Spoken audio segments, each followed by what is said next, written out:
حیدرآباد میں ملاوٹ شدہ آئس کریم کی تیاری کا پردہ فاش۔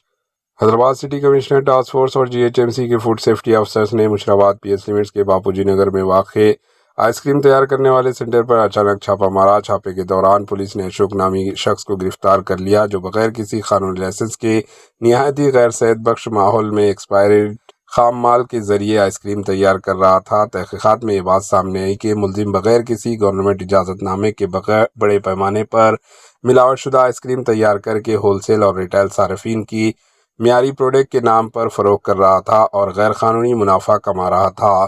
مزید یہ کہ آئس کریم کی تیاری میں ایکسپائرڈ رنگ اور فلیورز استعمال کیے جا رہے تھے، جو صارفین کی صحت کے لیے خطرناک ہے۔ پولیس نے یہ بھی پایا کہ تیاری کا مرکز اور خام مال ذخائر کرنے کی جگہ انتہائی گندگی اور انسانی استعمال کے لیے غیر موزوں حالت میں تھی۔